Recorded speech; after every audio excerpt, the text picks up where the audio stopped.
May nagsagot ba? O sige, pakitype ng sagot if may nakapagsagot.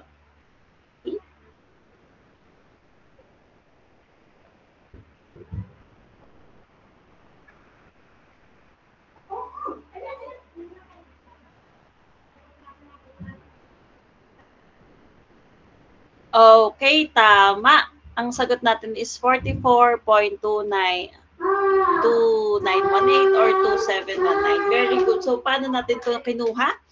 Ang required po natin is yung velocity and yung kinetic energy ng elevator. So, di ba sabi nga natin,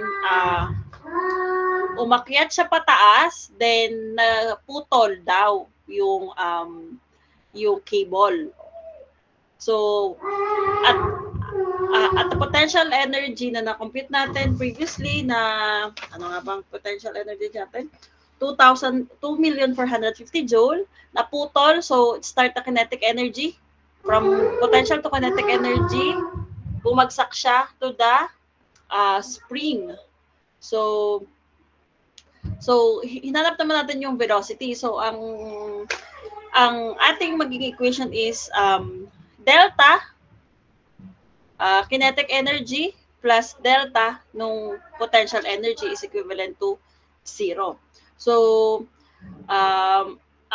na-identify natin na ang kinetic energy, kasi, yeah, delta KE is also equals to delta potential energy or delta PE. So, kaya equivalent din siya sa, dahil na-compute natin previously na ang ating PE, ang ating PE2 is 2,450. So, i-equate lang natin siya sa 2,450. Then, ang ating formula ng kinetic energy is 1/2 mv squared. So, equate lang natin yun dun sa ating na-compute na PE or potential energy. So, potential energy is equivalent to kinetic energy kasi from the point na nag-move siya, yung potential energy mo kasi doon na siya nag-start. So, nag-start na siyang mag-move. So, tinake natin yung potential energy as the kinetic energy. So, kaya natin na-compute yung velocity. Okay? So, equate lang natin to 2,450,000 equals to 1/2 times, ano ba yung mass natin? 2,500 kilograms times V squared. So, para ma-compute, i-substitute lang natin yung nasa problem. So, we have 44.27 meter per second. So, okay lang din yung 44.2918. Tatagapin ko pa rin naman yan. Okay? So, next. The potential energy of the compressed spring. So, ano naman daw yung potential energy? So, nasagutan niyo ba to? Okay, so ano naging sagot?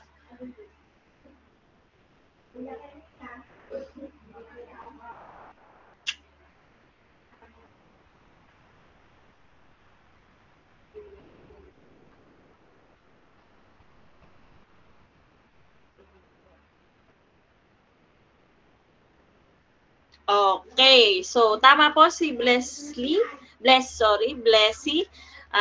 Same din siya. Kasi paano ba natin siya na-consider na same? Kasi po, initially, ang initial potential energy ng spring before compression, di ba, is 0. Okay? Dito, sa part na ito, 0 ang potential energy. Then, after mag-move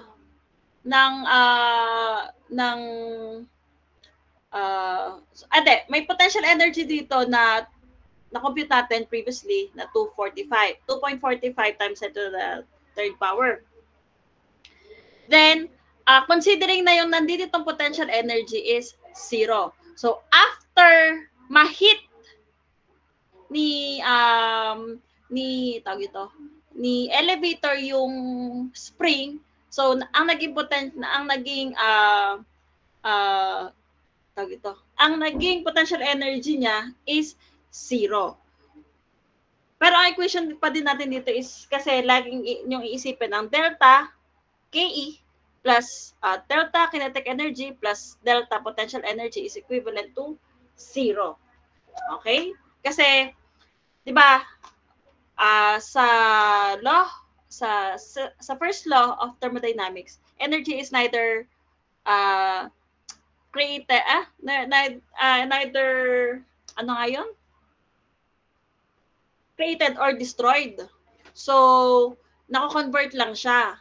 So, initially, meron tayong potential energy, nako-convert siya sa kinetic energy, and vice versa, kinetic energy to potential energy. So, anong nangyari dito? From kinetic to potential. Okay? So, kinetic energy, final minus kinetic energy initial plus potential energy final minus potential energy initial. So, initially, before compression, 0 dito. Then, ang final ng kinetic energy ay 0 din. Kasi, after ma-hit ni elevator yung spring, so, nag-0 na yung kinetic energy niya. So, we can say that yung kinetic energy during falling, okay, is equivalent sa potential energy after niyang ma-hit. Okay? So, equivalent na yon. So, we can say na na-compute natin kanina na ang kinetic energy during falling or itong movement na to is 2,450,000. So, equivalent na rin siya dun sa potential energy after niyang ma-hit yung elevator. Okay?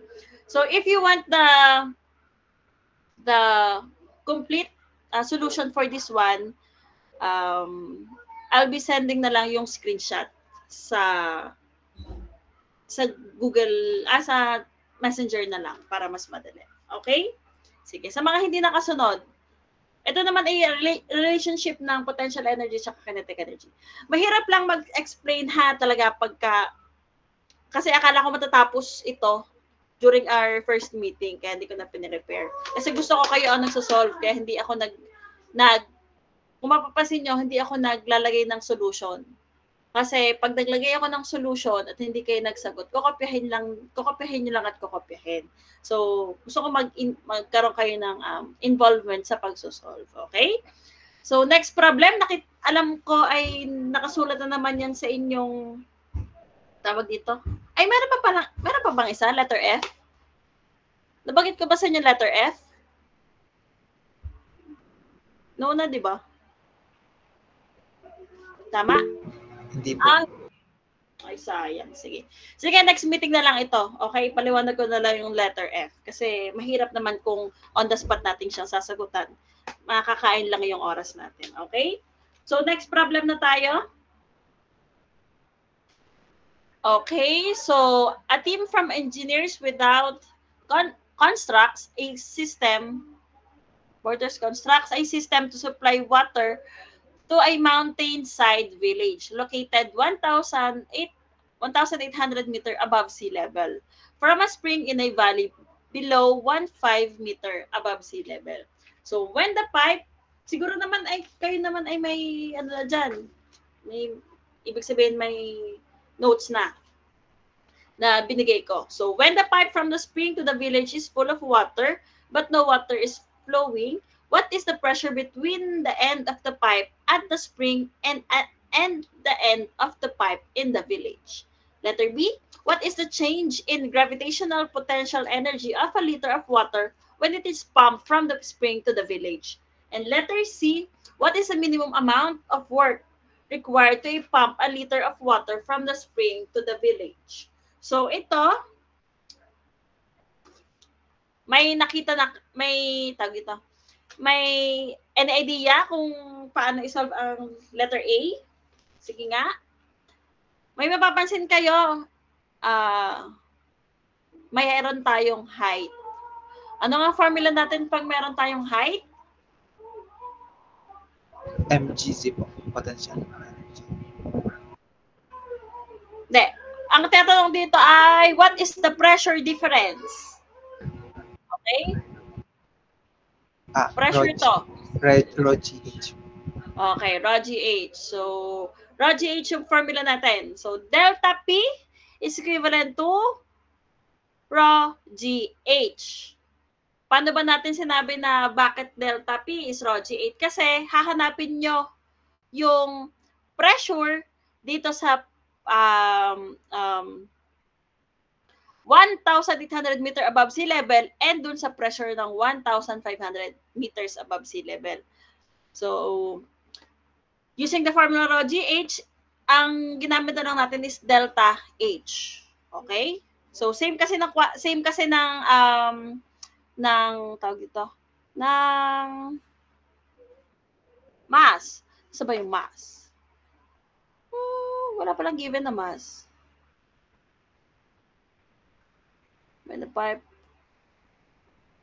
Okay, so wala siya. Wala bang, may illustration ba sa inyo? I'll check my notes. Sige. Ito yung sa inyo, di ba? Yeah, ay joke. Wala rin ba illustration dito? Walang illustration.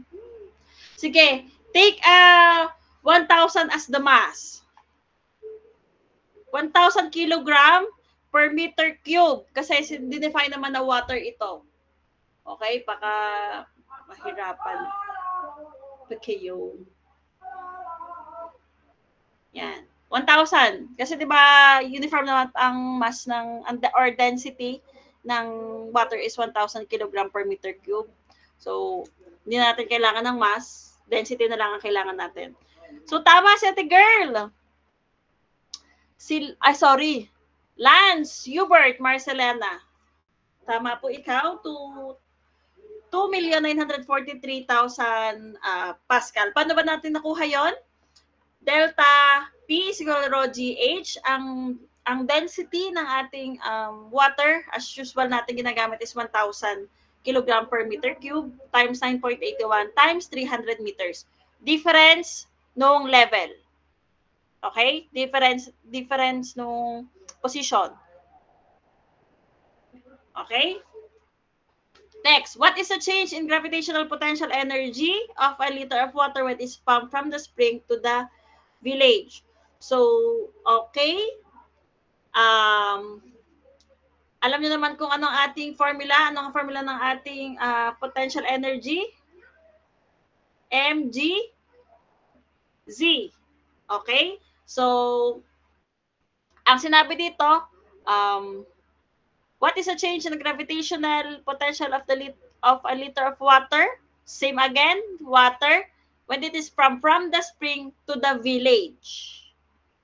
Okay, so meron ulit na height difference. So, tama ulit, si Lance, and si Blessy, and si Charis. So, 2,943 joule. That's the potential energy. Ano ba naman ang kinuha natin na, anong ginamit natin na mass? 1 kilogram. Okay? Then, what is the minimum amount of work required to pump a liter of water from the spring to the village? Sige nga. Sagot mo na ba yan, Lance? Oh, yan, tama. So, work is equivalent to delta PE. Okay. Sige, nakuha naman ng iilan. Pero ipapaliwanag ko pa rin naman, ipapakita ko pa rin naman sa inyo yung solution kung paano nakuha. Okay? So, mahirap talaga mag-explain ng problem pagka, pagka nasa online. Okay? Doon yung difficulty ko sa kasi hindi ko alam kung nagigets ba ng iba. Kasi may nakakakuha naman. Then wala akong nakukuha reaction, so I assume na okay na yung problem. Sige. So mag-concept na ulit tayo. So that's the end of our discussion regarding, meron pa. Ito yung practice problem. No need to answer right now. Okay? Gusto ko lang malaman kung anong nakuhang sagot. Hindi pala. Next meeting na lang, kasi I assume na hindi pa natin natapos yung discussion ng energy dahil today pa lang namin natin natapos. So, this is also included in your practice problem na binigay ko. So, 1, 2, 3, 4. Ito yung number 2 and 3 sa aking practice problems. No need naman na i-discuss ngayon, pero sasabihin ko yung sagot. Okay lang ba? Nabigay ko na ba yung sagot sa pressure problem? Nabigay ko na ba yung sagot sa pressure problem? Okay, sige. Ang sagot sa pressure problem, number 1, number 2 agad si Ma'am. Tama ba? Number 1 ay 384.29 kilograms. Sige, ita-type ni Ma'am para makita nyo ang sagot sa number 1. So, tapos na tayo sa problem solving. Puproceed na po tayo sa concept ulit. Okay? So, ita-type ko lang yung sagot sa number 1.29 kilograms. Mamaya ako magsa-check ng attendance ha, mamaya after nito. So, yan ang sagot sa number 1. Sa number 2, ang sagot ay ilan? Ilan ba ang tanong sa number 2?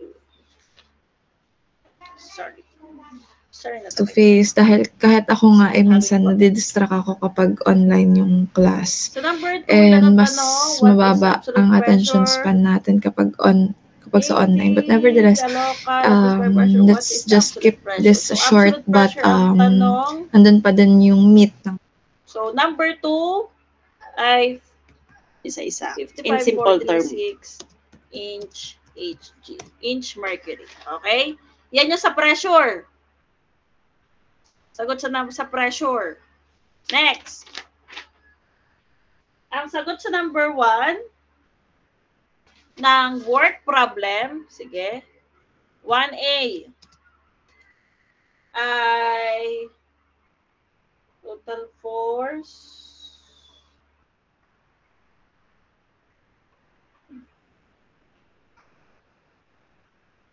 lang ha. What is the pressure?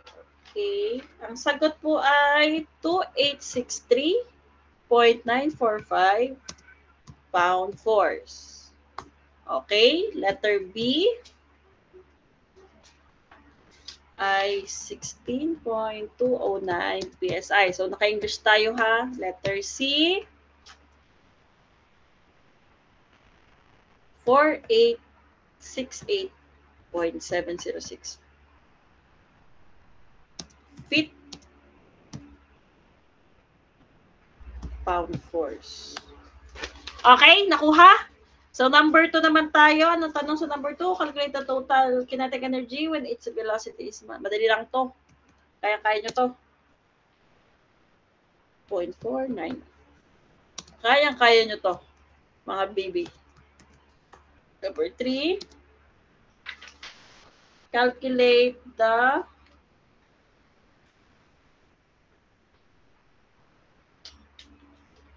$2.5722.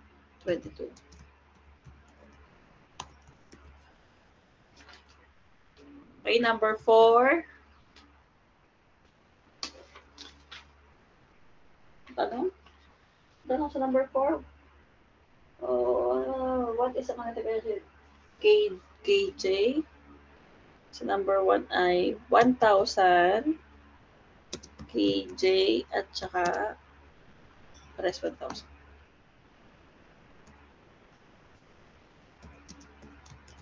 Okay? So, binabigay ko na yung sagot sa lahat sa pressure problem, work, and energy problem. So, it's for you to study and look. Find the answer. Hindi sa internet. Okay? Dahil pag ginawa niya sa internet, niloloko nyo lang yung sarili nyo. Okay? Mahirap yung lagi tayo umaasa sa internet. Though available naman yata sa ibang books ito. Pero trust yourself muna. Last resort ng internet. Okay? Payo lang. So next. Heat. So heat, the part of the total energy flow across the system boundary that is caused by the temperature difference between the system and the surroundings. So we have different units, calorie. So quantity of heat which when transferred to 1 gram of water rises its temperature to 1 degree. British thermal unit, so BTU, it is English. Quantity of heat which when transferred to 1 pound mass raises its temperature to 1 degree Fahrenheit, and SI unit which is the joule. So heat. So kanina, last Saturday, napag-usapan natin yung work. So work and heat is very related to each other. Okay? So we will denote heat with the symbol Q. Ito na may na-discuss na hindi ko lang alam kung anong subject. Pero nakita ko na ito dati. With units of a joule, a sign convention is used in the thermodynamics with regards to the transfer of heat across a system boundary. Mamaya i-discuss natin yung ano ba yung mga system. So Q, if negative, the heat transfer is from system to its surroundings. So palabas. Exothermic, palabas. Okay? When Q is positive, heat is transferring into a system from its surroundings. So, paloob. Okay? Pa-absorb. Okay? Exothermic, nagge-generate ng heat or lumalabas yung heat from the system. Pagka naman positive, endothermic, so nag-a-absorb ng heat or galing sa labas, papasok sa loob ng system. Okay? Yun yung transfer ng heat. So, yan. Define naman natin yung state and path function. So, pag sinabing state functions, dependent only on the initial and final state of the thermodynamic system, condition of a system identified by its property, based on the established state of a system, and multiple steps result in same value. So, example nito, ano ba itong mga ito? V, A, T, U, G, S, H, P. Okay? So, ang V, ang alam ko dyan, ang V is volume, T is temperature, U is internal energy, G is gives free energy, S is entropy, H is enthalpy, P is pressure, ang A hindi ko matandaan. Area, baka area. Charot. Hindi ko sure yung A. Pero sure ako doon sa V, T, U, G, S, H, P. Okay? So, pero wala naman tayo ibang symbol ng A kundi area. So, yon. Next, path function. So, dependent on the process taken by the system, account of energy changes that occur in their surroundings. Based on how state of system was established, multiple steps result in different values. So, we have the example of Q and W, heat and work. So, pasimplehin natin, ang state functions po kasi is kumbaga, for example, sa phase change, yan. Kunwari, meron kayong isang, hindi, mas maganda na lang ano. Ito, nahulog, sorry. Ito hindi thermodynamic variable. For example, kayo ay from point A to point B, aakyat kayo, okay? Sa isang building. Kunwari sa elevator, kanina. Sa elevator, nasa ground kayo, pupunta kayo ng second floor. Okay? So, at point A, pupunta kayo ng point B. So, for example, yung distance, yun yung state function. Okay? To point A, papuntang point B. Okay? Yun yung state function. Okay? So, may initial and may final. So, kaya may sinasabi siyang initial and final state of thermodynamics. Okay? So, yun yung mga state functions. So, delta P, delta V, delta T, delta U, delta G, delta entropy, delta H. Yan. Yung mga state function. Okay? Then, paano naman natin ano naman yung definition natin ng path function? Pag sinabing path functions, for example, meron kayong dalawang paraan para umakyat ng second floor or from point A to point B. Pwede kayong gumamit ng elevator at pwede kayong gumamit ng stairs or hagdan. Okay? Yun yung sinasabi nating path function. Paano ka makapunta from point A to point B? Okay? Kaya may sinabi ditong dependent on the process taken. Paano ka pupunta doon sa target mo? Okay? From pressure. Paano mo ma-attain yung pressure na yon from initial to final? Okay? So, di ba, pag work, pagka-work, paano mo i-execute to work para mapadali or para mapabagal? So, may iba't iba tayong ways. Okay? Nagets? Ano pinakaiba ng state function at path function? Nagets nyo ba? So, yun na lang isipin nyo. Lagi nyo isipin, sabi ni ma'am, pag elevator, example natin yung elevator at saka stairs, path function yon. Tapos yung distance from point 1 to point B, yun yung state function. Okay? The initial and the final. Okay, next. Thermodynamic system. So, a system is any region prescribed in a space or a finite quantity of matter enclosed by a boundary or real or imaginary. The composition of a system is described by the component present inside the boundary. Once we choose the boundaries of a system, then everything outside the boundary becomes the surroundings. So, in simplest term, or pasimplihin natin, hindi naman totoo to eh. Anyway, sige. Take natin to. Okay? So, itong nasa loob ng vessel, yan yung system.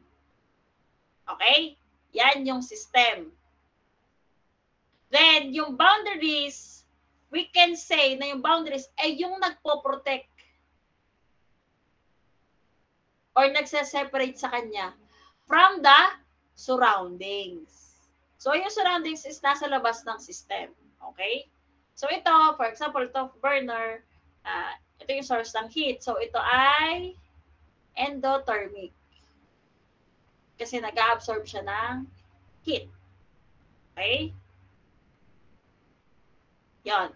So, system, boundary, surroundings.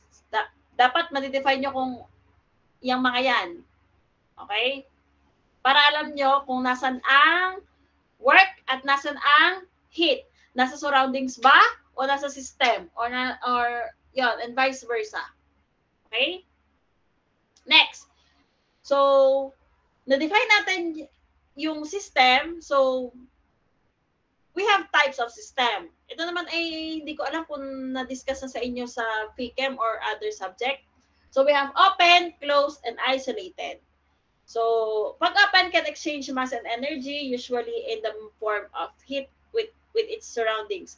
So, isipin nyo na lang, tama ito narito sa figure. Pag open, may transfer ng mass or matter and may transfer ng heat. Pareha silang check. Then, pag closed, allows the transfer of energy but not the mass. So, pagka-close, yan nga, tinakloban mo. Wala na nakakapasok na kahit anong quantity ng matter and mass. So, pero meron kang heat na a-absorb or na-release or possible yung transfer ng heat. So, this is considered as closed system. Pero pag naman isolated system, does not allow the transfer of either mass or energy. So, insulated. Meaning, okay? May insulation, may protection.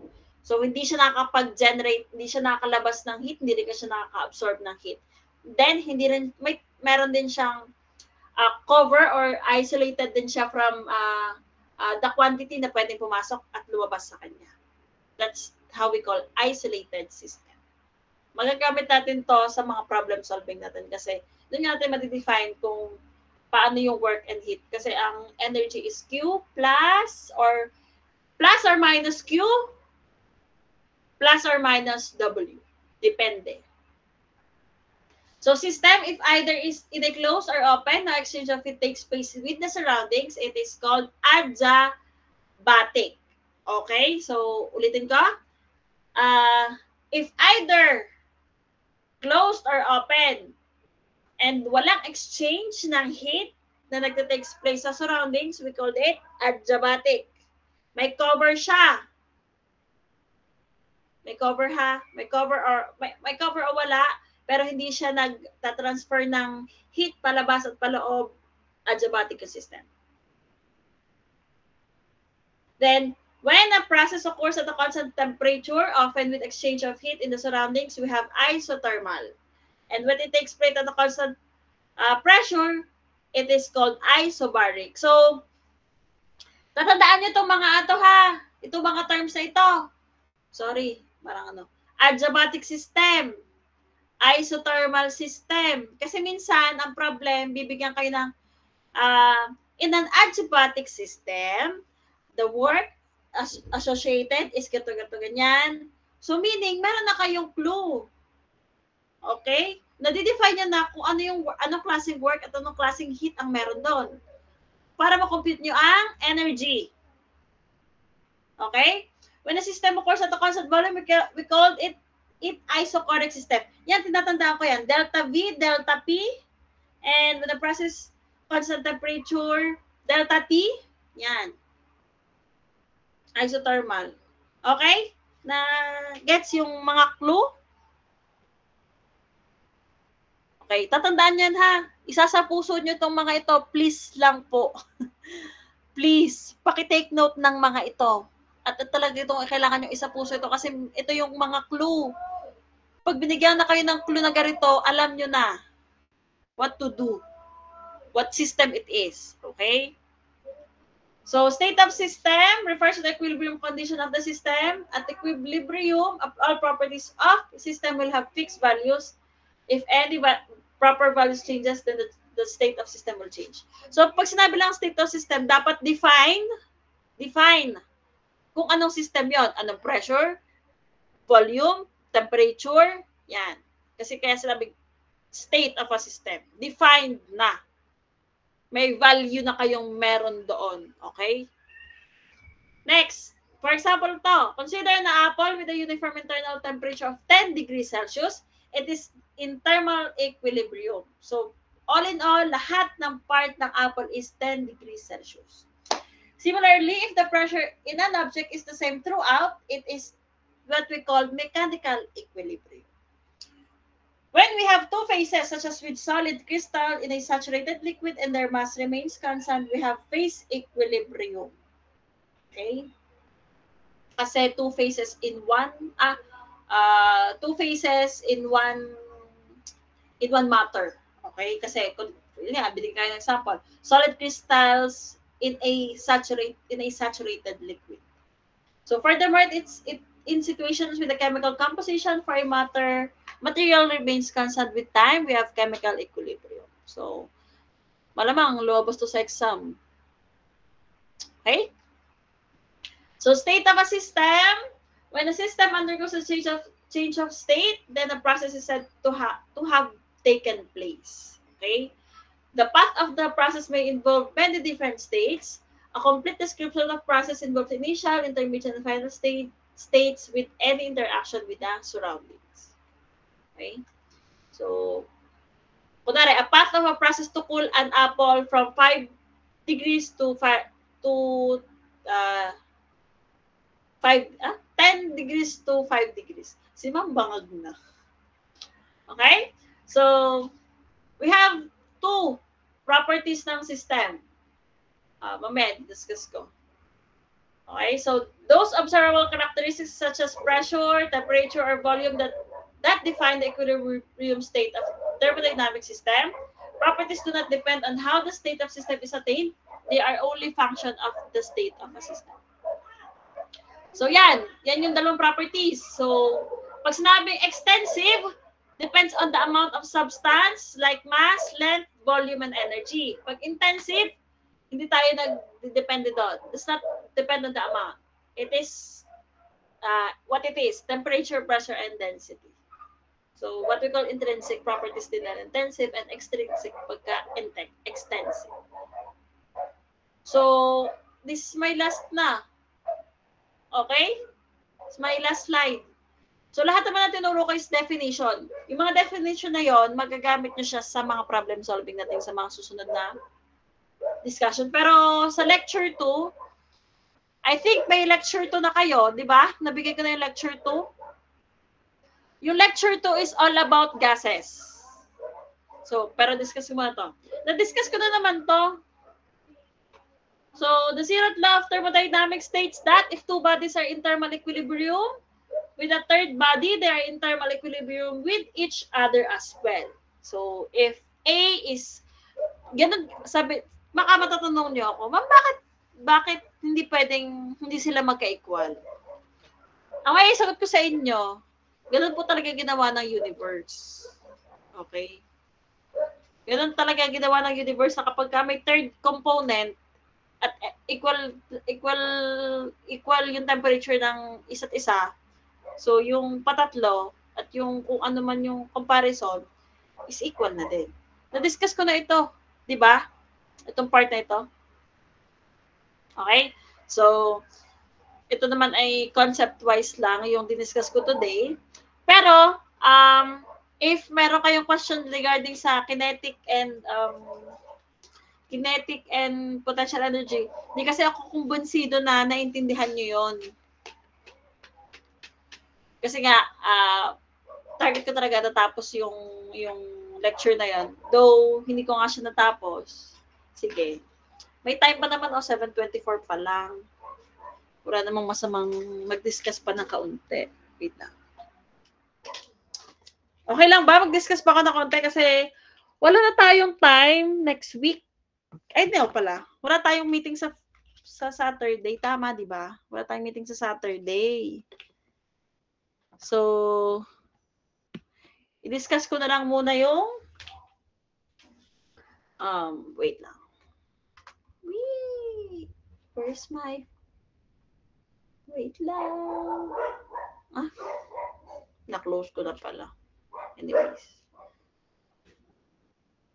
Ito yung lecture sa inyo. Nakikita nyo naman. Yan. Naman ay accessible. Diyan lang din ako kumuha. Yan ba yung lecture sa inyo? Parehas ba tayo? Parehas ba tayo na lecture or hindi? Or iba yung sa inyo? Ay, parehas. Thank you, Lord naman. Sige. Buksan natin. Di pa ginagawa ko pa yung lecture 2 na PowerPoint.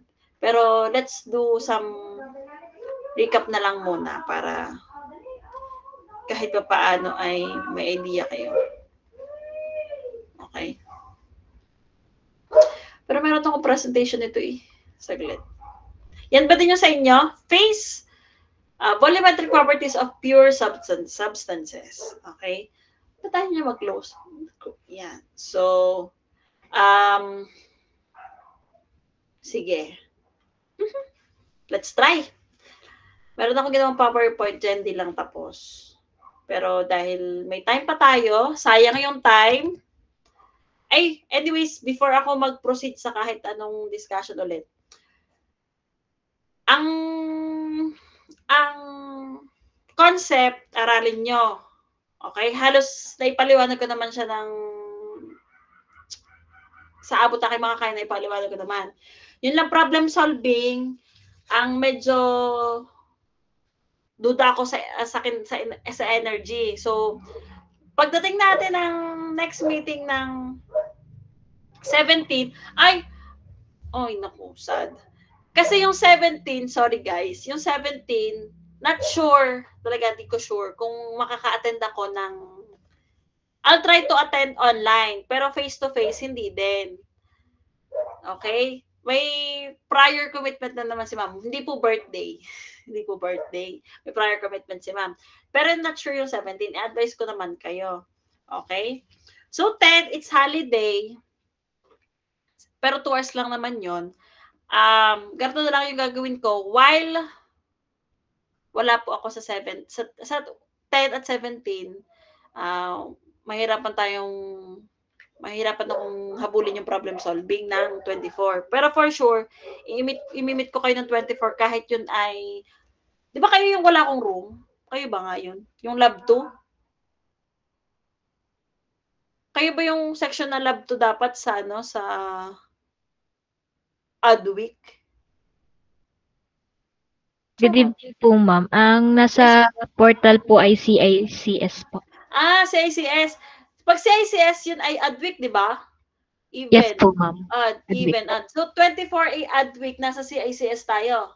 Right? Okay, thank you. So, sa 24, doon ako magdi-discuss ng energy, yung naputol natin na energy. Kung may question kayo, babalikan ko yon. Sabi ko naman sa inyo, hindi ako napayag nang hindi ko na-discuss ng maayos. Though may nakapagsagot na iba, I doubt na yung iba ay naintindihan pa yung problem kasi mahirap naman na walang illustration. So, ipapaliwanag natin siya papahapiwan ulit natin siya kasi wala na naman tayong masyadong introduction. Mabilis naman ding magbasa si ma'am. So, kaya niyo namang habulin yung pagbabasa ko in terms of reading the material kasi provided na naman sa inyo. Okay? So, okay lang ba na hindi na ako mag-projector kapag nagdi-discuss? Kasi provided na naman yung materials. Gagamit lang ako ng PowerPoint pagka sa online. Okay lang ba? Sige. How about the others? Kakunti lang yung nagla-like sa sinasabi. Charot. Kasi, alam nyo, time-consuming yung mag-set up ng projector, promise. It takes 10 minutes to 15 minutes sa akin bago ko makaset up, bago ko makasettle ng paglalagay ng projector. Yun yung isa ko pang difficulty. Eh, meron naman kayong handouts. Yung nasa handouts nyo, same lang din siya i-discuss ko. Okay? So, pero, gagawa pa rin naman ako ng PowerPoint. Don't worry. Ang PowerPoint, gagamitin ko lang siya pagka meron tayong discussion sa online. Okay? Tulad ngayon, magpapahapyaw na ako dito sa volumetric properties kasi prepared na yung PowerPoint ko, hindi pa lang siya kompleto. Okay? Sige, try ko lang i-download muna. Try ko lang i-download para ma-discuss natin. Kaunti lang naman. I-utilize ko lang yung oras na natitira natin. Kasi tapos na tayo sa lecture 1. So, lecture 1 is around 2 to 3 weeks. So, dapat sa Saturday pa tayo matatapos, pero natapos na natin yung concept. So, dapat ito ay sa next week pa i-start itong lecture na to. Pero dahil nga, si Madam ay nasa na yun? Wait lang ha. Piyata siya nagda-download. Wait lang. Nagda-download pa. Yan.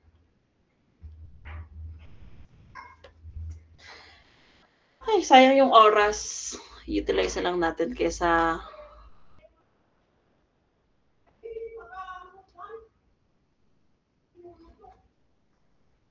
ba't ko dyan in-open? Lecture 2. Okay. So, yan. Si Ma'am ang lively ng Para hindi kayo maboring sa aking presentation, kaya medyo kinulay-kulayang. Gumamit ako ng medyo makulay-kulay para hindi naman boring ang ating discussion kahit hindi ko rin masyadong pag mabilis sa pagbabasa ko, at least medyo makulay yung presentation. Kita nyo, nasa 34 slides pa lang ako. Pero dapat yan siguro approximately ng mga nasa 60 to 70 again yung PPT. So, nasa kalahati pa lang ako ng paggagawa. Pero dahil may time pa, sige, discuss natin. Okay. So, next topic for our lecture 2 or the second topic for thermodynamics. Dapat pang 4th week pa to, pero grab na natin yung chance na natapos tayo na maaga. Volumetric properties of pure substances. Okay? So, ito, mga to. I-discuss natin yung mga Ideal gas law, real gas, yan. Kung nakatatandaan nyo sa inyong Gen Chem, yung van der Waals equation, PV-nRT, phase diagram, yan, yung mga yan. Encounter natin siya dito. Okay? So, learning outcome. So, apply the phase rule in determining the number of variables needed to complete the thermodynamic state of a system. And recognize PVT, pressure, volume, temperature, relationship based on ideal and real behavior. Ito with gases to. Solve problems involving thermodynamic properties of pure substances. Okay? So, ito yung mga topics natin.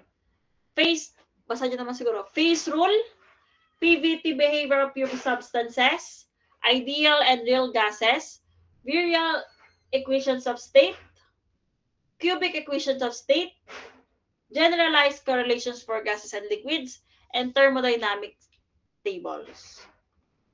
So, let's discuss the phase rule. Okay? So, ito yung, makikita nyo may equation dito. Ito yung equation ng phase rule. Pero, define mo natin what is a phase. A phase is a homogeneous region of matter. For example, di ba alam niyo naman ang different matters? Di ba? Gas, liquid, solid. Pero meron tatawag na plasma. May pa-fourth. Pero focus tayo sa tatlo. Gas, liquid, and solid. Okay? So, yun yon. Yung phase. Kung siya ay phase, kung siya ay gas, yun yung phase niya. Okay? For example, gas or a mixture of gases. Kung liquid, liquid solutions, pero iisang phase sila. Okay? Ano ang tawag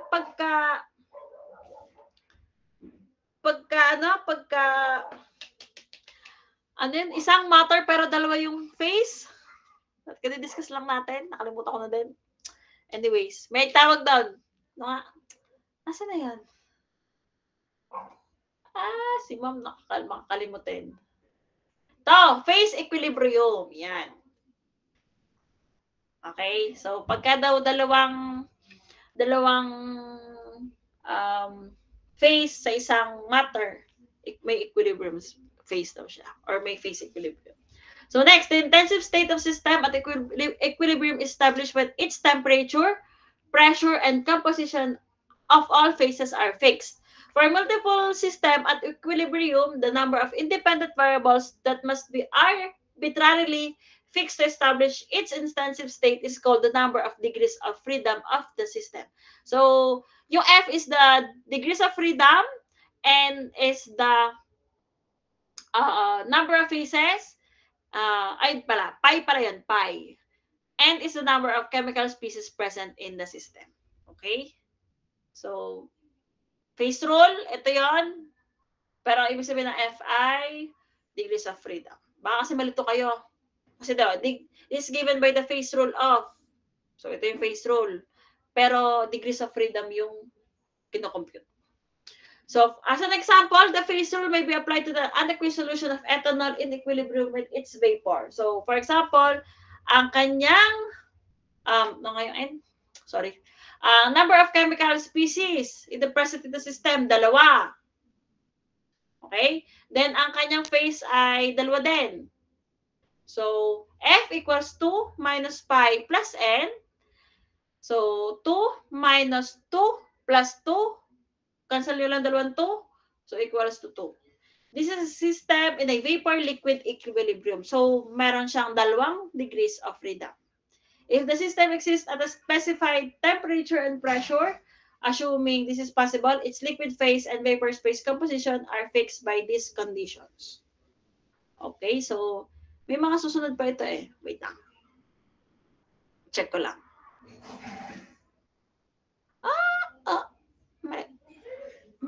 Mali ang buksan ni Madam. Yan, mali ang buksan ni Madam. Yan.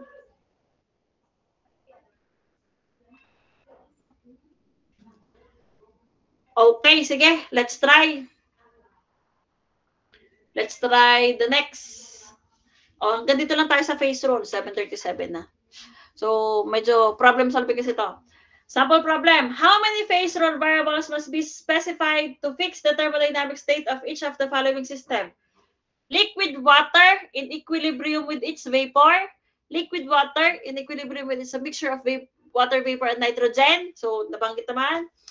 A three-phase system of a saturated aqueous salt solution at its boiling point with excess salt crystals present.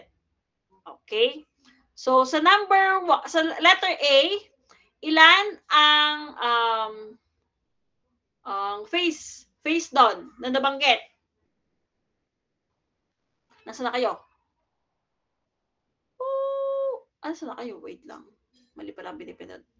Ilan phase? Dalawa. Very good. Dalawa. Parang mga bata. Sorry, guys. Then, ilan naman ang species? Or chemical? Isa. So, ano sagot sa sa letter A? Ba't na kami nakita? Ano sagot sa letter A? Ba't may nakita akong 3? Ba't may nakita akong 2? Ano talaga sagot? 1. Kasi 2 minus 2 plus 1. Okay? So, sa letter B, ilan ang phases na binanggit sa letter B?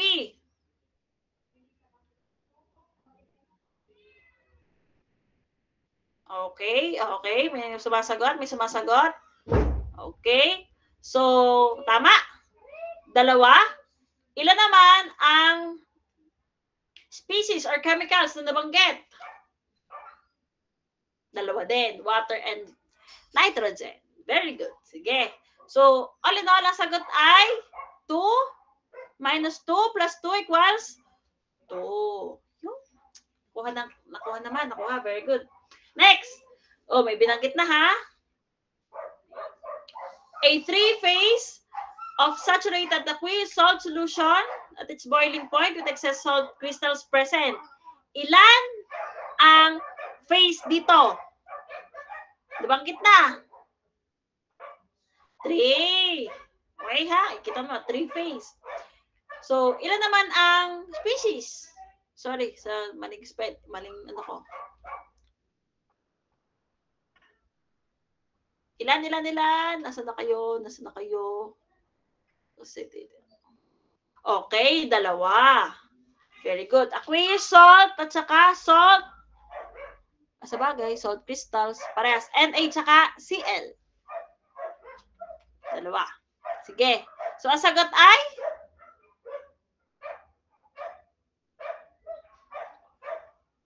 Anong sagot? 1. So, hindi tayo nagtitake ng negative 1. 1 po. Ang degrees of freedom natin ay 1. Okay? So, dito naglagay ako ng solution. Yan. Okay?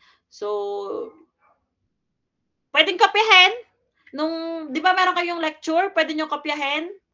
I'll give you time to copy yung solution ng bawat isa. Okay? Kopya muna, kopya. Kasi nasagutan naman natin. I appreciate yung mga sumasagot sa questions ko ha. Thank you for your active participation. Much appreciated, guys. Kasi minsan hirap tayong mag-discuss kapag online. Minsan wala akong matanong, gano'n. Pero much appreciated sa inyong participation. Okay?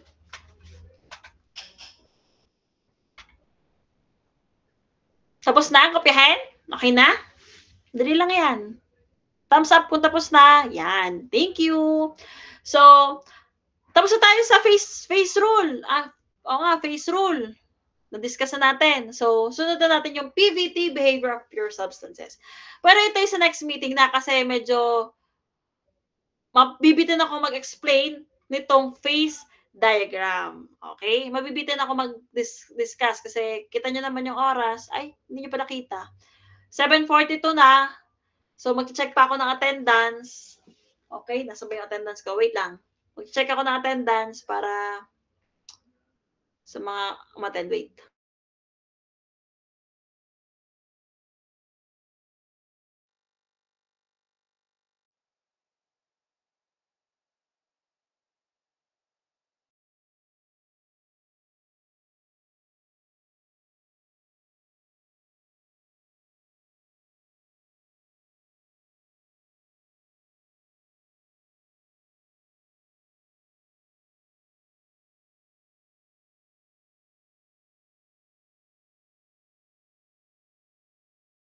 Okay, yung mga hindi nakapagbigay sa akin ng ano ha, ng tawag ito, ng index card,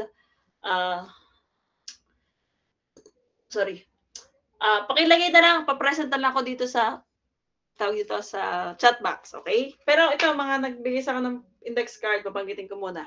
Anyways, nga pala, tanong ko, mabilis ba ako mag-discuss or mabilis ako magbasa? Binibilisan ko na ang concept. Meron naman kasi yung lecture na. So, pag may nakita lang akong mahirap, pagka-concept na ina-explain ko, inyo na lang tandaan yung mga example. Yun lang naman yun. Okay? Tinatagalog ko rin naman. Tsaka, ine-elaborate pagka sa concept. Okay? Medyo mabilis lang ako kasi, tanyo, wala pa akong 1 hour pero natapos ko na yung discussion natin. Kasi po concept lang naman yun. Hindi naman siya masyadong mahirap explain. Yun nga lang, critical siya in terms of problem solving. Okay? So, sa inyo to, di ba? Panaligan. Rachel. Present po. Okay. Pwede na lang pa-heart, thumbs up. Yan. Para hindi na kayo mag-open ng mic. Thank you. Pardon Salan. Magboo. Ikaro. Di makulangan. Ilagan. Gloria. Espiritu. Arada. Okay, thank you. Seniza. De Ramos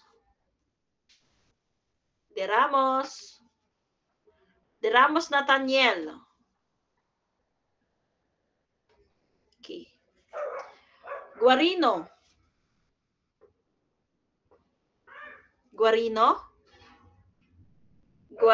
Erika Kelsey.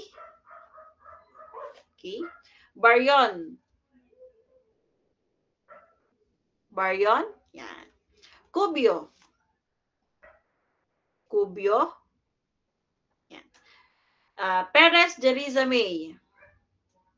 Thank you. Mendoza Cassandra Gale. Sadsad. Okay. Morales Arabella Grace. Thank you. Paranaque Trixie May. Thank you. Bundalian Nicole Grace.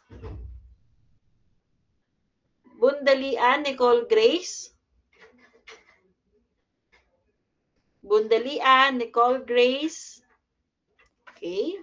Castillo Charis May. Thank you. Isa May Sim. Thank you. Lumanglas Cyrus. Thank you. Castillo Roxanne Joy. Okay. Thank you. Francisco Jesusa Angela. Thank you.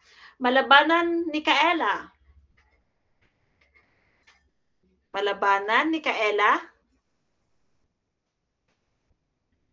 Miss Malabanan Nicaela. Okay.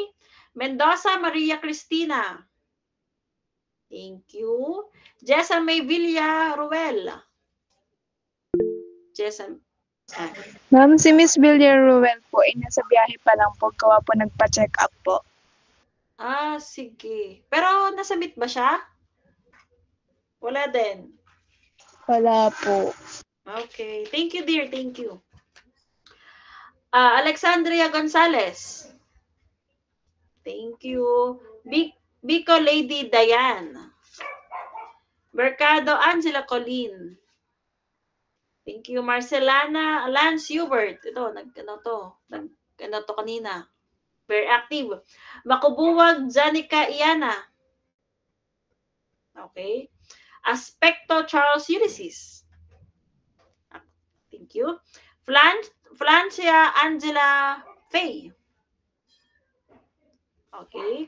Castillo Dominic Francis. Sayat Kisha. Thank you. Sayat Kisha. Corillo Kim Ashley.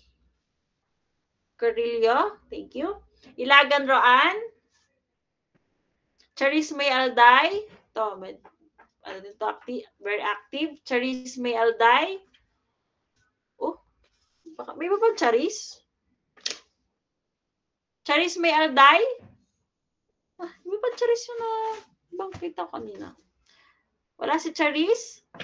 Natalie Pagaduan. Natalie Pagaduan. Thank you.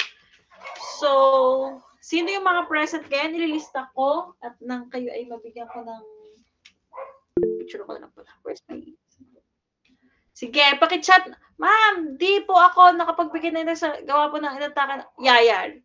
I read your message. Hindi lang talaga ako makareply. Sige. Sige lang, wait lang. Paano ko ba i-screenshot kayo? Ma'am, index. Ma'am, present po rin ako. Ha? Hindi ka rin nakapagbigay. Why oh why? Kasi sabi ko, ang hindi magbigay ng index card last time, hindi. Ang magbigay ng index card last time, yun lang yung present. Pero, si Arian Sanchez, tsaka si Christian Lay Adahio, kayo ba i-present ng Saturday? Present ba kayo ng Saturday? Ma'am, sumakit po chan ko. Sila po kanina, issue na po. Hindi makapasok. Okay? Sige. Noted. Si Christian, hindi ka rin nakapagbigay due to absence nung sige, si Kyle. Go, Kyle. Ano yon? Ay, nagbaba na siya. Di po ako at may lagnat po ako at papain. Okay. Sige. Okay, noted. Pero nasa inyo na yung mga lectures nyo. Kayong tatlo. May lectures na kayo. Alam ko, nagbigay ako ng lectures. Okay, thank you. Sige. Meron din na kayong problem set. Practice problem. Okay, sige. Ito. Kasi, ang next meeting natin, okay, thank you. Sige, ino-note ko na lang naman yung names na na-note ko na. Okay, so we have 10 minutes pa. So, February 10, wala tayong meeting. Pero po, mag-iiwan po ako ng problem solving problem solving pa. Practice problem pa. Dun sa ating lecture 1. Okay? Sige. No need na i-submit. No need na i-submit. Pagpraktisan nyo yon. Okay? Pero, make sure nyo lang na sasagutan nyo. Sa inyo talaga magagaling yung solution. Okay? Kasi kung hindi nyo gagawin yun, hindi kayo mapapractice, hindi kayo makakapag-solve ng maayos. Okay? During the exam. Yun kasi yung goal natin. Mahasa. Kayo ng mahasa. Hindi ko kayo pinahihirapan. Okay? Huwag nyo isipin na pinahihirapan kayo. Hinahasa ko lang kayo paano mag-solve. Okay? Kasi mas maiintindihan nyo yung topic, lalo na pag problem solving, kapag ka napapractice nyo. Yun lang naman yung goal ko. Hindi ko naman kayo pinahirapan. Kaya hindi ko naman ipapasubmit. Okay? So, mag-iwan ako ng problem solving, practice problem, i-upload ko na lang sa G-Class para makapag-practice kayo during our holiday or sa 10, during wala tayong klase. Para hindi na ako extra discussion pa ng, basta may utang ako sa inyo, yung force, yung energy, kinetic energy sa potential energy, yung hindi natin natapos. Okay? Hindi ako medyo tiwala na naiintindihan ng iba yung problem solving na iyon. Yung dalawang problem solving na yon. Pero, kahit ganun man, try nyong mag-research ng mga problems pa. Kung may nabigyan akong practice problem, try to research problems na related sa energy para makapag-practice din kayo. Okay? So, wala na akong masyadong di-discuss kasi ito ay sunod-sunod na ito. Wait lang. Ito nyo. Discussion na ito ng phase diagram. Bibitin lang tayo. kung itutuloy ko yung discussion. Okay? So, thank you again for attending. Thank you for attending. Thank you sa mga nag-participate sa discussion. And Happy Chinese New Year sa mga magse-celebrate ng Chinese New Year. Keep safe. And still have a nice day ahead. And happy dinner. Bye! Ano yun, George? Ma'am, paano po kaya yung sa patikaran po? Yeah. So, the patikaran, you can approach me naman before mag-midterm. Okay? Anytime you want, basta settle ang mind ko ng patikaran, you can approach me. Okay? Kasi baka ma-approach nyo ako, tapos wala naman ako sa state of mind na i-record yung, i-take note yung patikaran, yung participation. Pero, minimake sure ko naman sa inyo, may plus yung nag-participate. Okay? Thank you po. Okay. You're welcome. Okay, so I'll be ending na lang the call and thank you again for attending. Bye-bye.